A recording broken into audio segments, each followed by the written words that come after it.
The new channel. See the new.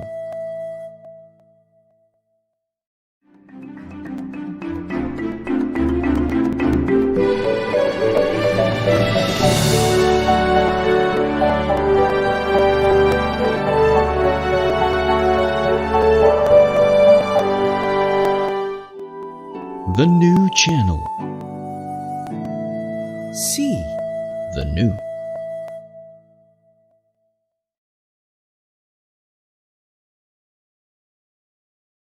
The views, opinions, and insights expressed in the following show are those of the hosts, producers, guests, and viewers. They do not necessarily reflect the position of the channel. Viewer discretion is advised. Welcome to the new channel, here to help you see the new you. Marahay na pangugtuan, happy lunch, masayang pananghalian. This is Jesse Francis Rebustillo, your host at the HR Hotline.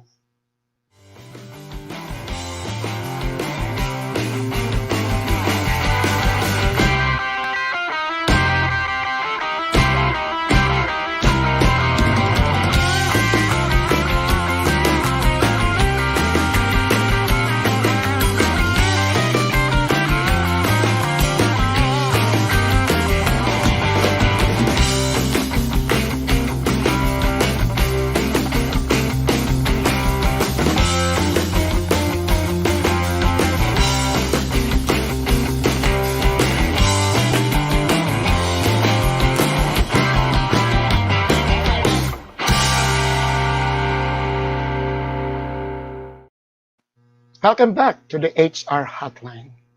Before anything else, I would like to greet our eldest a happy birthday. And it pains me because I'm here in Manila. And for those who know it, my brother, our eldest brother, has Alzheimer.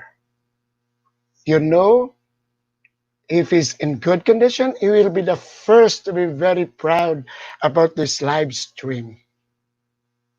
So with the one that yung sinundan ko is already gone. But happy birthday, Manny Boboy. And I'm very sure there's a virtual hug coming from your brother. Okay, now I started personal. And the topic for today is actually lessons from the seminary or seminary insights for HR practitioners. I have a nephew. His name is Jeronimo Sevilla. We call him Iau, who is a priest. This is a secret, very personal to me. For the longest time, he took his studies in the seminary. And when the time that he's supposed to be ordained, it took some time before he was ordained. As an uncle, my God, I felt so sad. But you know, later on, maybe by the power of the Holy Spirit, when nagmukha tayo rito religion episode, I understood it. And HR people listen to this. It is not a quick fix. So I understand that I will ask our guest, it takes time for a person to really put into his person the ministry. So this is what we're going to call, to gather. What are the insights? Because you know, if you read the teaser, HR should check, loyalty check. Now that you are working on remote, the faithfulness of the employees to the organization. Faithfulness. Second one, the dedication to his job. Strong words. Third, the fidelity to do his work. Faithfulness, dedication, fidelity. I-liba sa pari yun. And that is what we are going to check. How can we turn doing a job into a vocation? And this is what I mentioned earlier. It is not a quick fix. All of you in the learning and development, in the HR profession, especially if now that you are doing in the talent management process, succession planning, it is not a quick fix. You sent your employee, the best performer, to 1, 2, 3 trainings, and that's it. I'm not sure.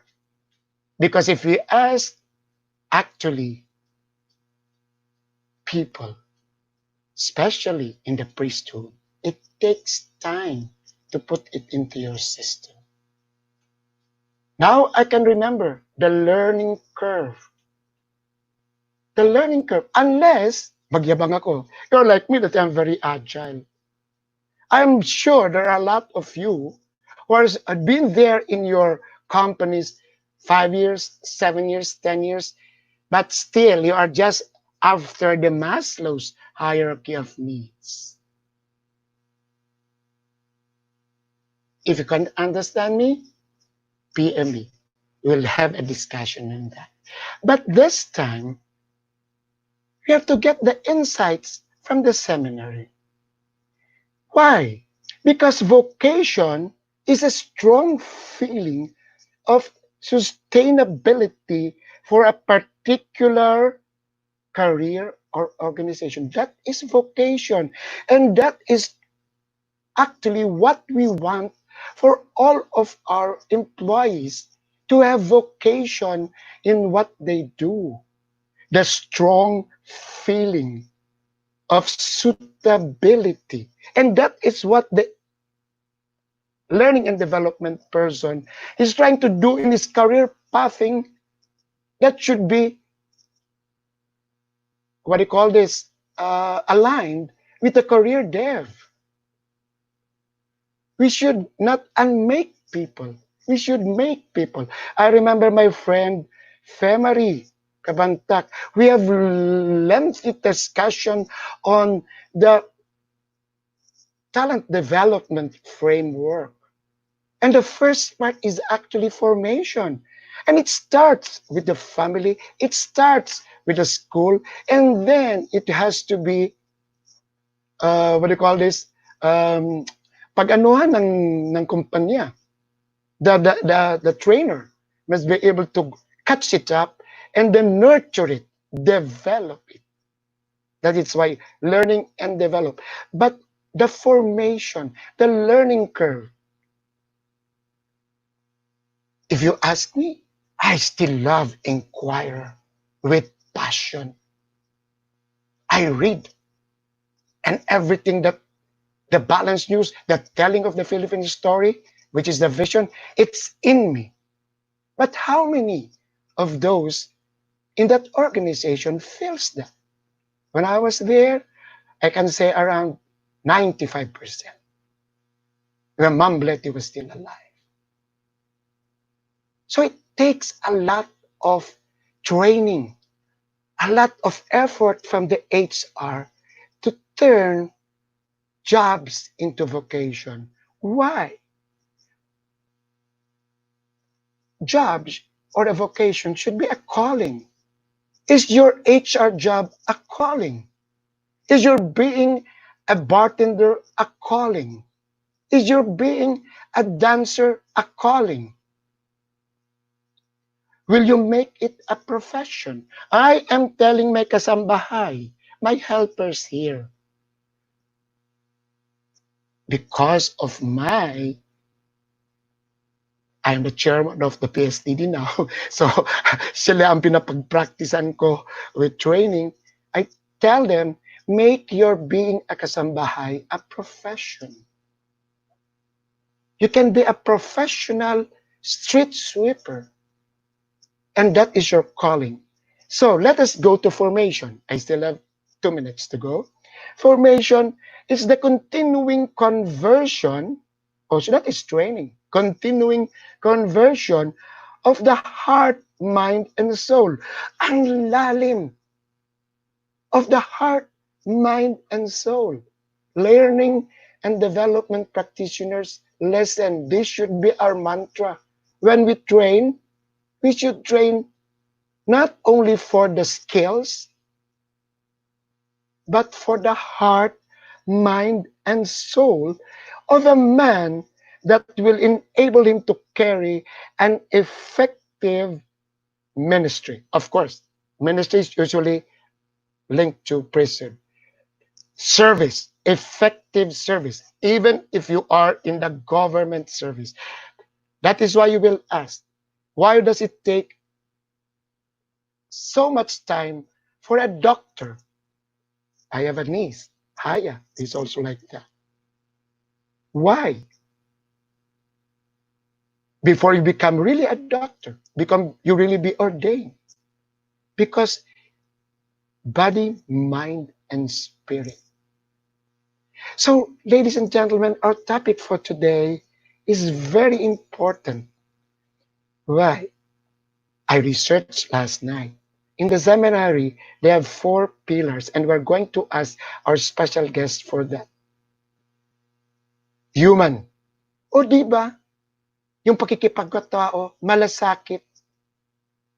You asked me to do emotional intelligence webinars in your organizations, and that is actually 2 modules. We ask our people now to be humane. Spiritual. O di ba? The spiritual is not a religiosity that you go now with the pandemic. I hear mass online with the cardinal. No, spirituality is your generosity. It's your being a true citizen. It's your relationship with yourself, with everybody, and with your God. And we have to teach that. That is what we call now the 20th century skill, which was not taken before. The third one is intellectual. Yeah, intellectual. And that is what we do. That is the skill, is part of the intellectual formation. This is what is missing now. Common sense is not so common. How are we going to educate people with critical thinking? So, human, spiritual, intellectual, and the last one is pastoral. We always link that to priesthood. No, that is leadership. That is mentoring. That is coaching. That is counseling. How can we influence our leaders to be pastoral in their work? So I got this. I'm very sure my dear friend Obet Policarpio will be happy with our topic today. Let me greet Edgar Franco. Oh, my sister is listening. And then, of course, I'm going to mention this. My nephew, who has been a student in the school of our special guest, is also watching. So let me introduce now our guest speaker. He is a very special guest. We had a ballet prima ballerina. We have the COO of the Philippine Tourism Board. We have the president of PMAP. We had a congressman, a lawyer, a past president. This time we have a bishop.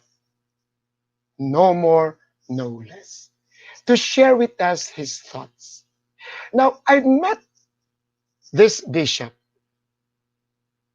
when I was engaged with the Asian Association of Human Resource Development Practitioners, Inc., AASP.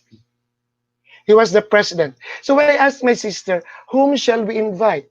Shall we invite Bishop Bong, or shall we invite my cousin Father Dave, who is a rector of a seminary, she advised me, you have a friend who has been the president of an association of HR in schools.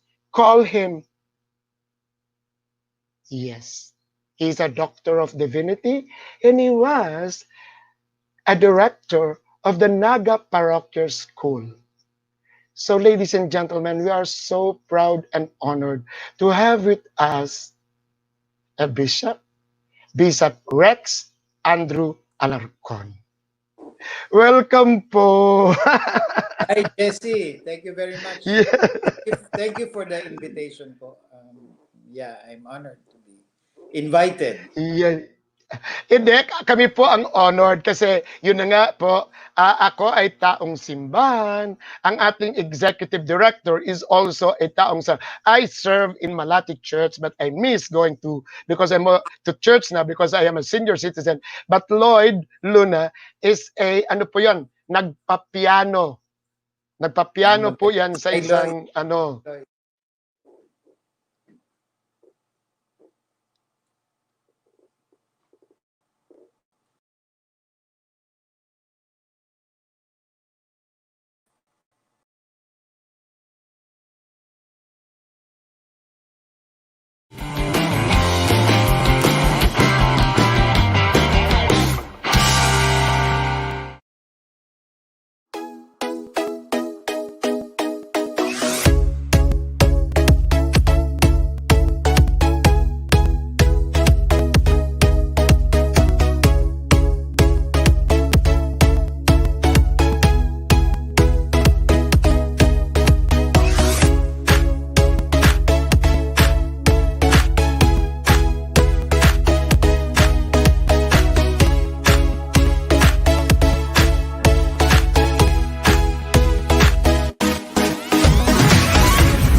No, ito po ang mahirap because we are actually online and live and sometimes our connectivity really is a problem.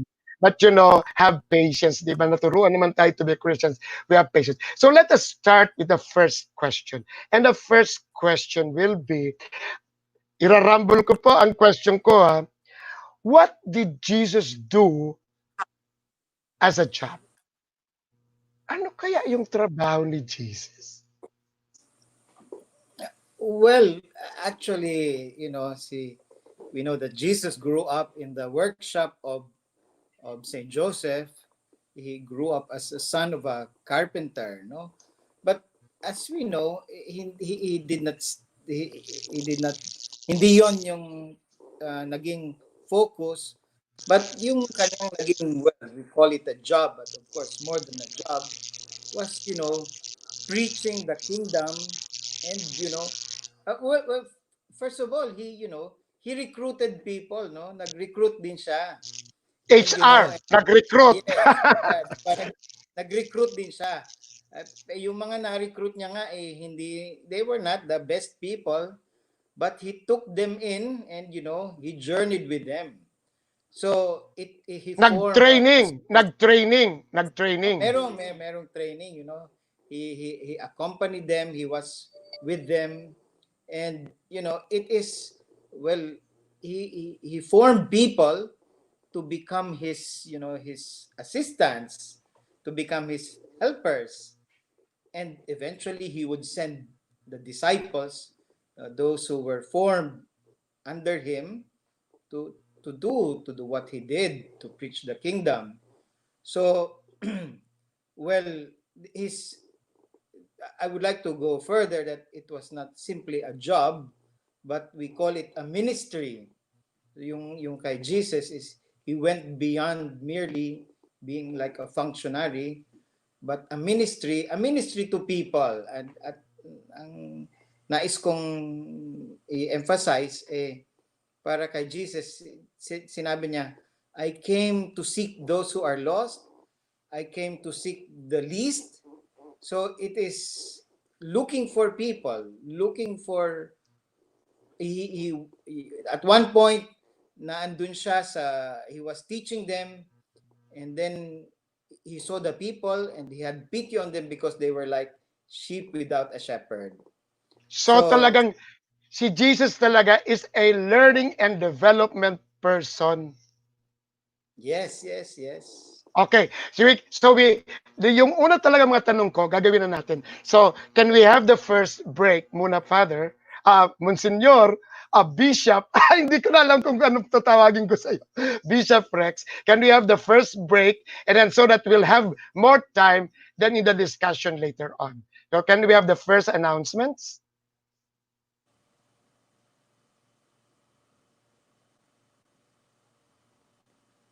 Okay, we are waiting for the first announcements. We have a series of questions that we will have later on. Lloyd, can we have the first series of announcements now?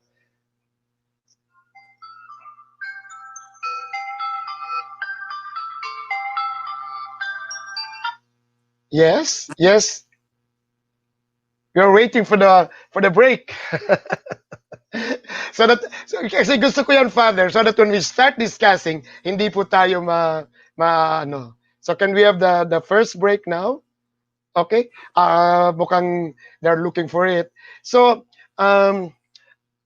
yeah. So Jesus was a worker.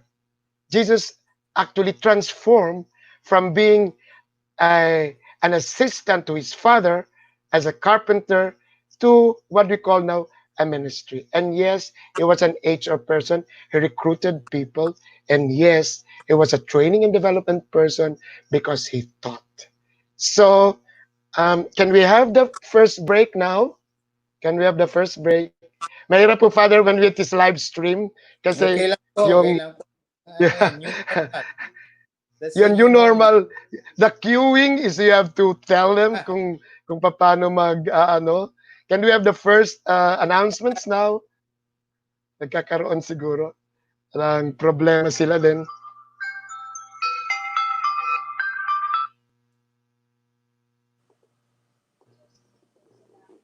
Okay, I was informed that we have to continue. Okay, okay. So, um, the first question is, what are the insights can HR gather from the formation in the seminary? Tell us, Bishop. Ano kaya I ang would mga... say, I would say marami ding insights na ano, but I would zero in on some. Well, number one, yung seminary formation is not a very easy thing to do. Sa recruitment process pa lang, hindi madali. No? Hindi katulad nung iba dyan na maraming nag apply. And in the recruitment, there is a screening process by which hindi lang basta-basta kumukuha, pero tinitingnan yung background ng seminarian. And it is very clear na sa simula ng Yan po ang formation, sinasabing, many are called but few are chosen. Yung ba yun po? Many are yeah, called but few. oo, oo, eventually. Pero, when it starts, you don't have the perfect talent. Well, there is no perfect talent, but you have the raw. The raw, ibig sabihin, kumbaga sa marami pang edges na kailangan ayusin. So, one is, in the HR, very important yung recruitment, very important choosing the right people, but it is not very easy. Number two, after having chosen, you put them on training, and this is what we call formation. Sa seminaryo, medyo regimented ang formation dyan, in the sense that may schedule, no? Pagising kami, nung kami ay seminarista, pagising sa umaga ng 5:30, we prepare for the mass, then morning prayers. After the morning prayers, we go to breakfast. After breakfast, we go for classes from 7:30 or 8 until 12. Then we go to the chapel, kumain, and then take a little break. 1 o'clock, resume classes. 4 o'clock, what you call this? Cleaning. After cleaning, games. After games, um, supper, recreation, study period. So merong siyang schedule, no? Regimented ang kanyang ano. And here, it is made. What insight can we get here? So when we train people also for particularly sa HR, sa companies, medyo ano rin, we put a structure, malinaw ang purpose, targeted din, and then apt, suitable yung mga ibinibigay nating training. And then, but it also strives to give what we call a holistic training. So, yeah, holistic training, nabanggit niyo po kanina, merong human aspect, may intellectual, spiritual, and pastoral. We call this the four pillars of formation.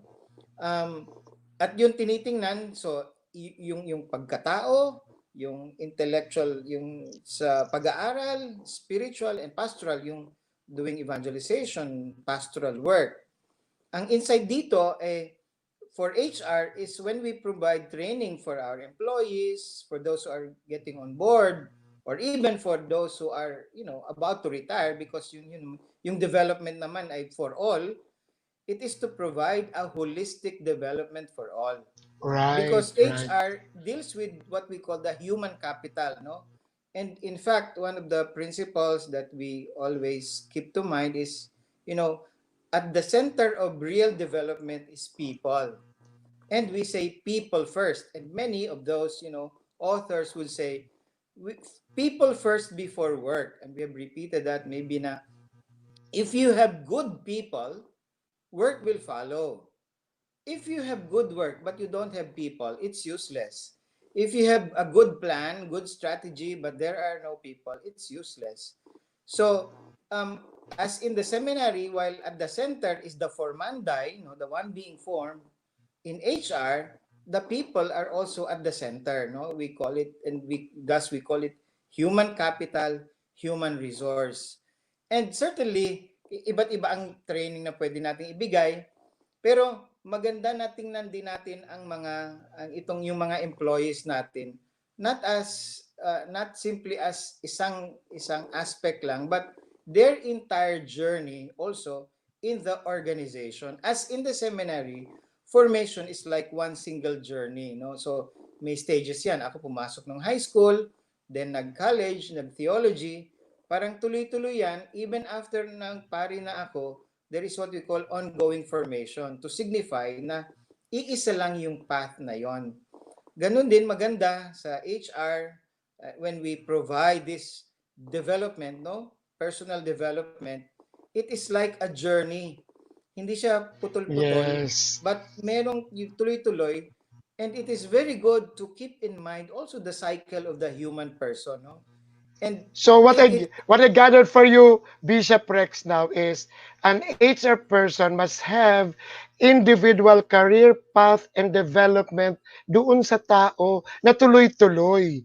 Na hindi putol-putol yun eh. Until such time that that person is really now tuned to be a pastor, to be a leader, to be a Opo, manager. opo, opo. Merong sa tingin ko may dalawang aspects, yung individual path, tapos yung individual in the context of the community. Kasi Right. siyempre, he is not working on his own, he is not working alone, he is also part of the community. But yung individual path ngayon, lalo natin yung in the 21st century education, formation, studies, we are, yung dating, 'di ba, yung pagsimula natin ng multiple intelligences, na ang bawat isa ay may kanyang-kanyang kakayahan, mahalaga 'yon doon sa individual path. Yes. Yung So that is what I self-improvement, gather. oo, So that mahalaga is what 'yon. I gather from you. Mahirap naman na kapag train ka ng isang napakatalino na, hindi naman marunong makipagtungo sa mga tao. Tama ba Ayan, yun ako, Father? uh, Kaya hindi kailangan lang yung balance. individual, Kailangan, ibabalanse eh. kailangan yung balance kasi yun, yung like sa seminary, habang yung bawat isa ay tinututukan din para matuto ang kanyang personal talents, etc., mahalaga yung community life sa loob ng seminary. Yan siguro Because, ang nami-miss ng HR ngayon. Kasi may oras nag-MBA na yung tao at pinag-training na kung saan-saan, pero hindi naman siya marunong makipagtungo sa tao. Then again, that person is not fitted for his uh, ministers is his job as a leader. Mm. Marami pong ganun Dito, sa kumpanya. dito papasok yung role ng HR sa what we call culture building. Napakahalaga Yes, ng yes. kultura because um a good person can be, 'di ba, totoo, ikaw mabait ka, masigasig ka, pero yung ambiente, yung kultura is not very good, pwede kang masira. Or ikaw ay mediocre pero yung mga kasama mo, so mahalaga sa HR is the same time in the seminary, mahalaga yung building a community, no? In HR, it is very important that we also build a community, like for example, no, in your department, in the whole organization. At ito nga ang mas mahirap na trabaho. And culture building is not a very easy thing to do. Madali ang magbigay ng training, madali ang magpatawag ng mga tao, no? Culture is the way we do things. And learning it as a community takes time. So yun po ang sinasabi mo na hindi siya madali, no? It really takes time. One must invest in building the culture. And in building the culture, we cannot just do it simply by issuing memos, by just sending people to training. There must be an experience, a common experience of the people in the department, in the company, or in a sector, whereby they share a common experience where being together, is experience. So napakahalaga ito. And in building the culture, it is very important that we institute or we establish what Simon Sinek calls the circle of safety. The circle of Yes, safety yes. is to ensure that the people feel and experience that they are safe. In a culture where ang mga tao, ang experience sila, hindi sila safe, ayan, nag-uunuhan sila to survive. Nag-uunahan sila mag-backbite. Nag-uunahan sila Yes, magpapel. Nag-uunahan sila, yes. nagko-compete sila. So, napakahalaga sa HR and also leaders and managers to ensure Mhm. this safe circle. And and that is, you're speaking about loyalty to the company. You become loyal to a community or the institution where you feel you are cared for. Pero kapag ikaw ay Mhm. nasa kultura na ang palagay mo hindi ka, you are not appreciated, you are not rewarded, you are not challenged, you are not recognized, you have no loyalty for that organization. But an organization which treats its employees as no, they are partners, trusts them, challenges them, trains them, the more one becomes loyal to the company. And that is part of building the culture of safety because it shows that one is really concerned with the human capital.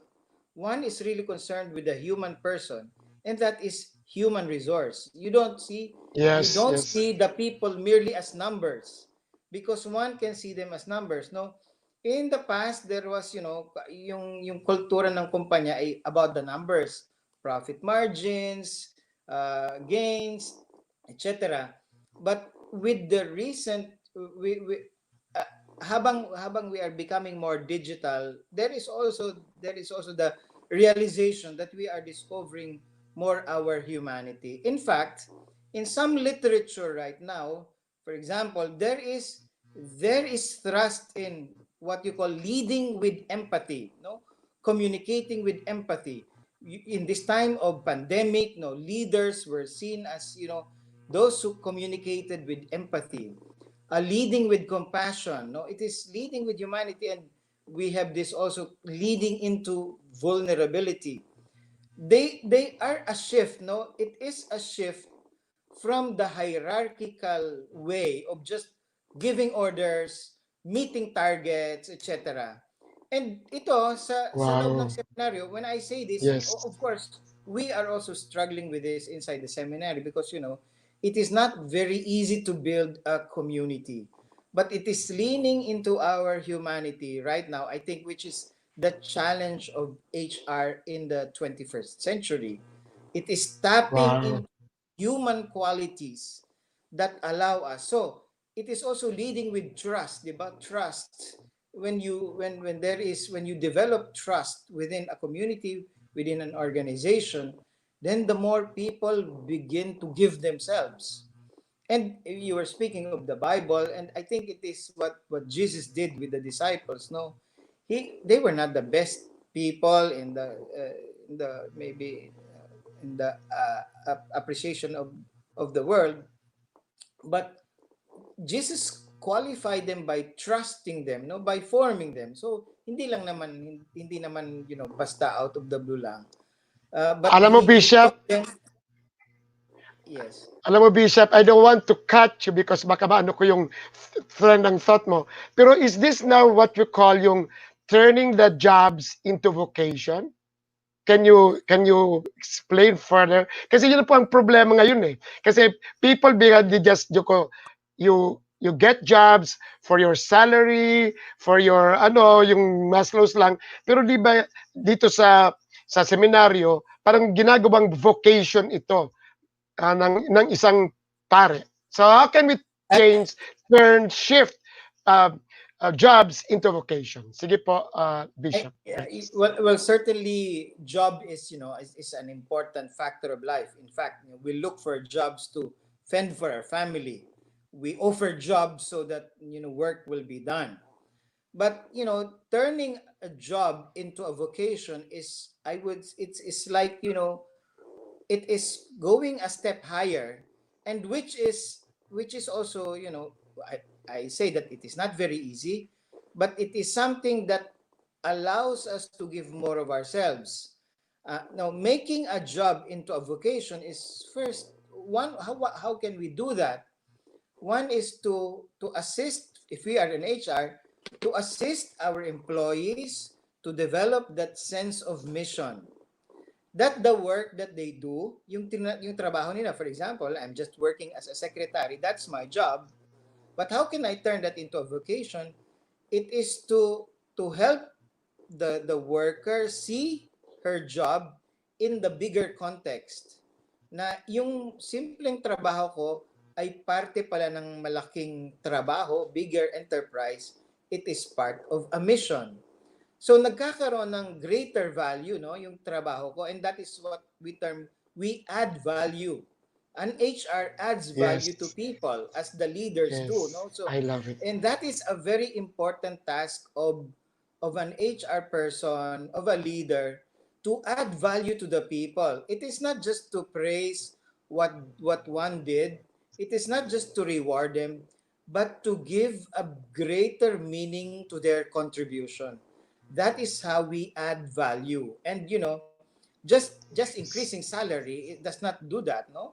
Just giving them the perks, hindi yan. But it is something more. It is allowing them to see that what they do has a bigger impact. Hindi lang doon sa Wow. table niya, hindi lang doon I sa, love it. kundi it is being True. part of an organization. So it's a sense of mission. Ganun din sa seminaryo. Hindi naman yan automatic, no, sa amin. Iba-iba din ang mga dahilan ng pagpasok sa seminaryo. Meron ding naghahanap din ng we are not exempted from the faults, etc. But it is imbibing the sense of mission, and I would say it is uh, pu- pushing people, or encouraging them to walk the extra mile, and that is part of the teaching of Jesus. And in fact, we admire people, leaders, employees, HR people, line people who walk the extra mile. In other words, they go beyond the salary, no? They go beyond the Yeah. rewards. They go beyond the perks. Pero yun, tatanggapin natin na hindi lahat are able to do the transition. But that is a challenge. And when the leadership of an organization is able to do that, and that is really an Mm-hmm. achievement. But we know Mm-hmm. that we are not able to achieve that overnight. And Yeah. you doon papasok yung holistic training. Kasi doon sa holistic training, papasok yung spiritual, psychological, personal, Yes. human. Pag puro technical lang, mahirap makita yung mission, no? And Mahirap it takes makita. time. It It takes takes time. tempo. Certainly, it is not very easy, no? It takes time. Katulad naman sa atin, hindi naman tayo basta-basta nakapagtrabaho. We had to study, no? We had to go through study. We have to learn many basic fundamental skills so that we can do something. So work is not also hindi naman bara-bara because by nature we have the capacity to think, we have the capacity to choose, and we have the capacity to work. But when we were born, hindi pa naman automatic na ando na yan. So Okay. years of training and formation were needed. Okay. Okay. Bishop Rex, can we have a break first? Pero Certainly, opo, opo. tuloy po tayo ng ating conversation. Can we have the first and last break of this episode? So can we have...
Right. I'm so happy there are a lot of people watching us and they are so much inspired of what we're discussing now.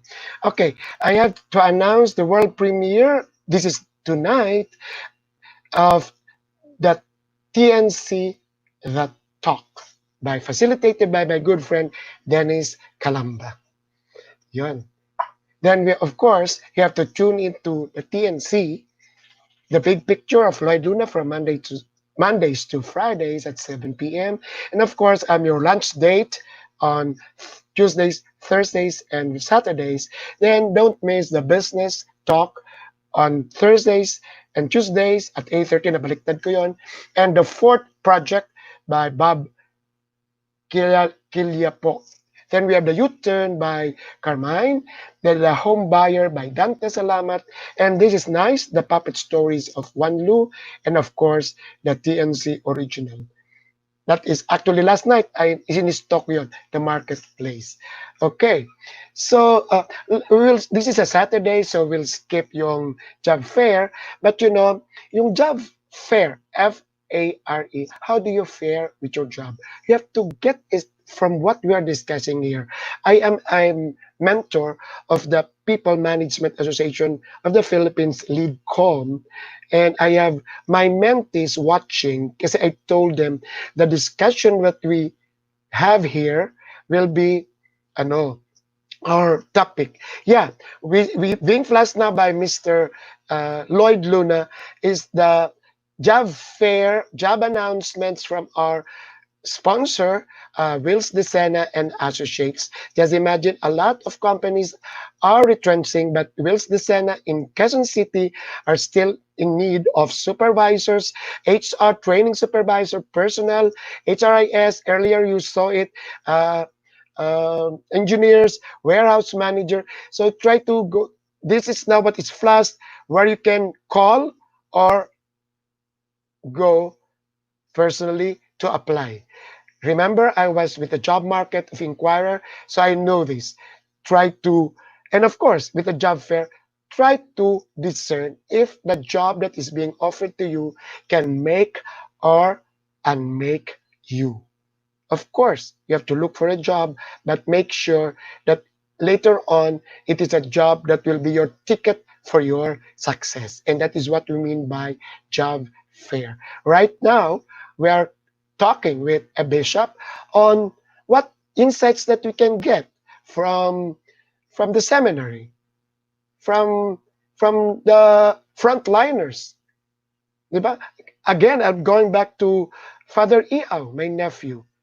He's a bubbly young man.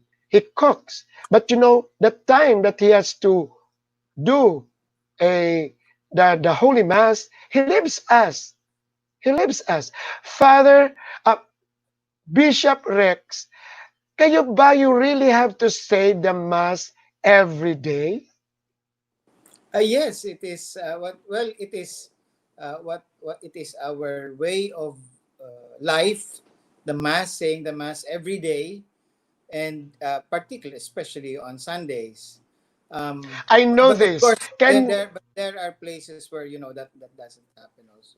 Can you refuse somebody who's calling you na yung paoilo, somebody's going to die? Say you are sleeping at may kumatok, Father, can you go and see my lola? Can you refuse that? Ay kailangan po bumangon ka at kailangan puntahan mo po. Kaya nga eh. And that is actually the vocation that we are. Now, nandito ko na lang po. Then, mag-sermon ka nga sa amin. What are the concept of work na makukuha natin sa Bible? Sige, we would like to listen from you. Ano pa mga concept of work from the Bible? One or two lang, Concept of concept of. work. Well, actually, as we you can prove anything using the Bible. Kaya, you know, concepts like teamwork, communication, we can use the Bible. In fact, there have been literature written by authors making or using the Bible as reference and inspiration for leadership, management, etc. But maybe it is, and in fact, the concept of work, we gain it from Genesis, when the Lord told Adam and Eve na go master the earth, fill the earth, multiply, master the earth, subdue the earth. But it was also part of that, after they were sent out of paradise, by the sweat of thy brow you shall eat, no? So kaya talagang pinagpapaguran din natin ang ating, ang kinakain, ang trabaho natin. But in the scriptures, particularly, yes, there we will find the dignity of work, no? Sa Bible, Right. I love nakikita na this. I love this. ang trabaho ay parte ng ating pagkatao. In fact, Right. 'di ba, Right. hindi ba nararanasan natin kapag wala tayong ginagawa, walang, we feel useless, we feel Right. worthless. But when we are able to achieve something, there is a sense of fulfillment.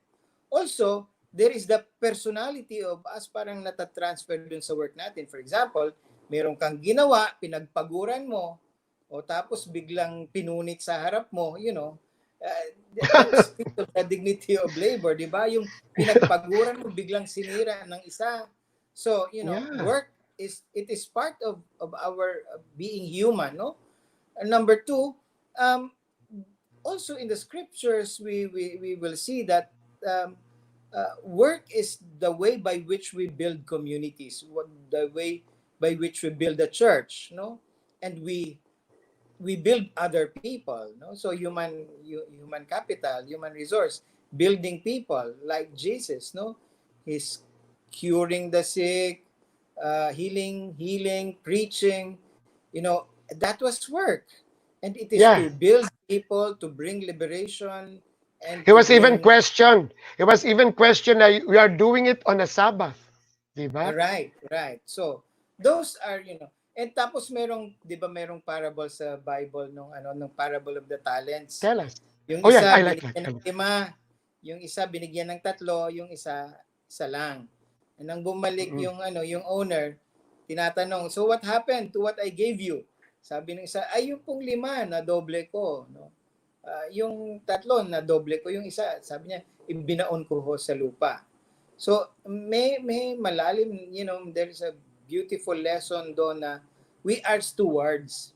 Kailangan pangalagaan natin yung binigay sa atin, no. The capacity to think is work, no. When we think, those who are Right. there, we work, mental or manual, that Ah, is work. So research. okay, Research. yes, yes. And that is how we move the world. That is how we, we make an impact into society. So, kaya yung value of work is really entrenched in the scripture because it is part of our humanity, no? Kaya, well, maraming concepts, as I say, Kaya ka um, natanong ko yung Bishop Rex sa'yo kasi I'm leading to this question. How can one be a good Christian employee? how can one, Yeah. talaga, good na, Para ka nag Christian. para ka nag-test ka ngayon. How can one be Yeah, yeah.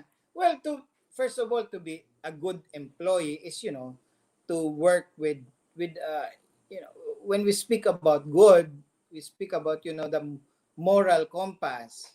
So, to be a good employee, una, kailangan meron tayong moral compass, at doon sa puso natin, merong code diyan, may mechanism diyan that tells us, oy, mali yan, tama ito, na? And that is what we call conscience. To be a good employee, therefore, is to work with conscience, no? At nakakatakot, I love pangit. it. I Wala, love it. pag numb na tayo, di ba? May kalyo na. Oo nga, And then, oo.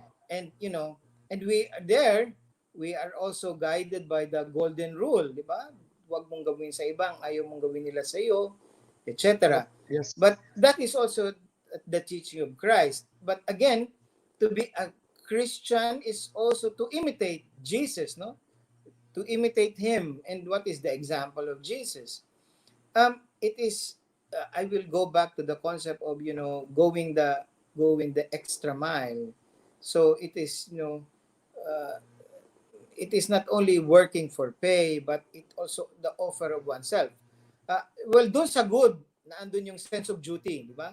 Duty, service. But pag niligay na natin yung Christian, of course, it is it is a call to self-giving, to self-offering.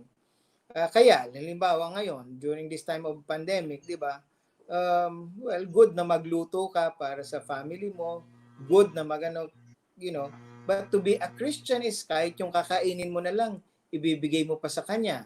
And that is to be, Right. that is to be a Christian. It Ginagawa ko is yun. oh yeah, to be a Christian is something that calls us to be countercultural, no? Counterculture. Ano yung sinasabi, di ba?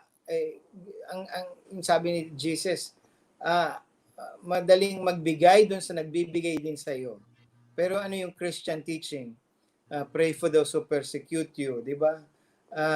Love your enemies. It is medyo siya iba. And it is not also easy for people to accept that. But to be a good Christian employee is to work with conscience and to work imitating the values of Jesus, the values of the gospel. And when we say the values of the gospel, it is a journey, no? Journey, kasi we are not perfect at one time. It is a journey towards the giving of oneself.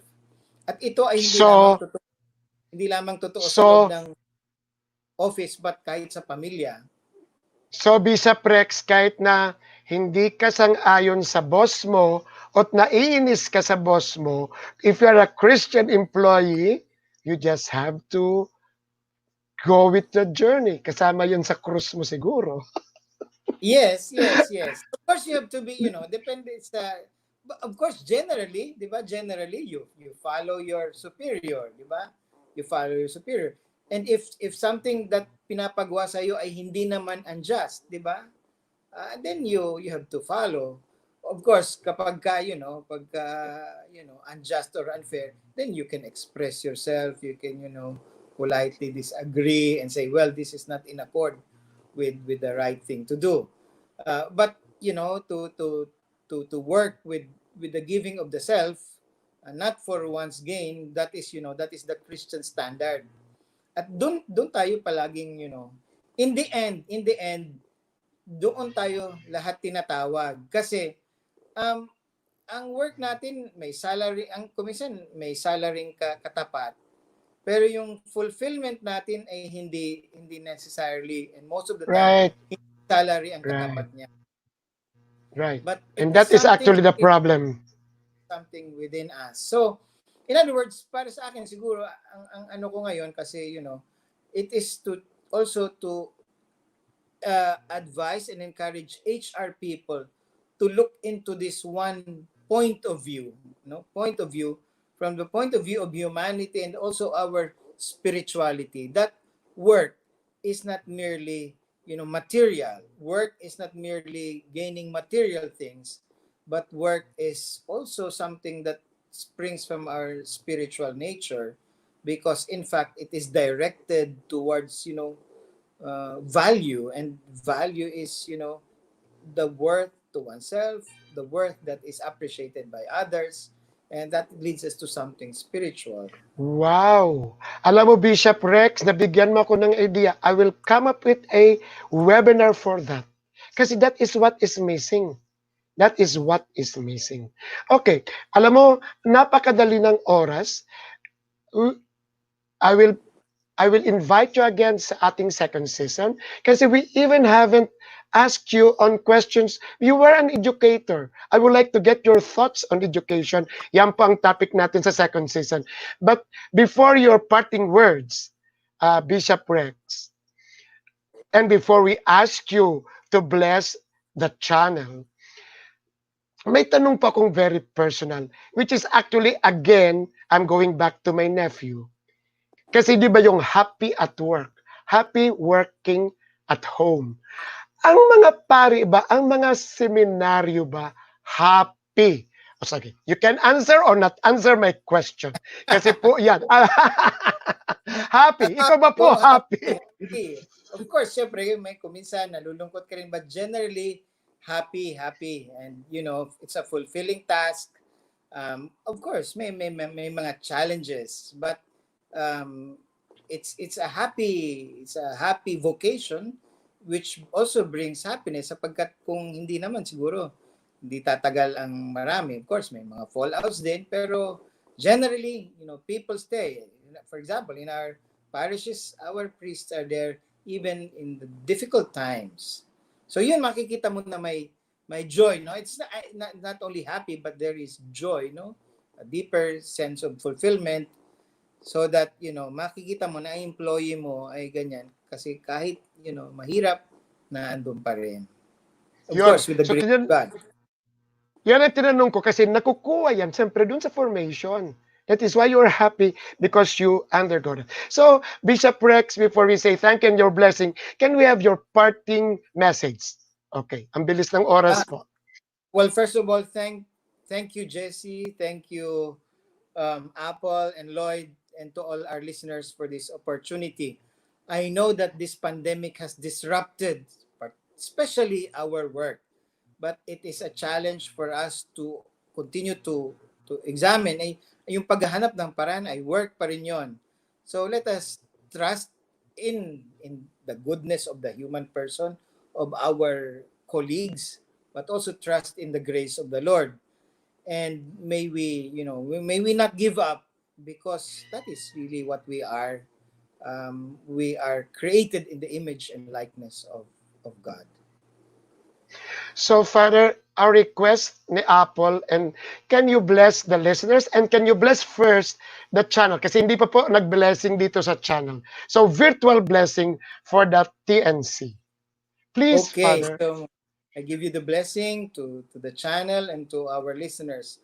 The Lord be with you. and May the also with you. Almighty God grant you the graces you need. May He keep you free from harm, and may you always feel your presence. May the Almighty God bless you, the Father, and the Son, and the The Holy Son and the Spirit. Holy Spirit. Amen. Amen. Amen. Amen. So, ladies and gentlemen, that was a wonderful episode that we had today. Very compact. Of course, we're going to invite him again. Kasi we missed. He was the president of the Asian Association of Human Resource Development Practitioners, and we were not able to ask him kasi muna pinasok muna yung sa kanyang divinity. He is a DD, di ba?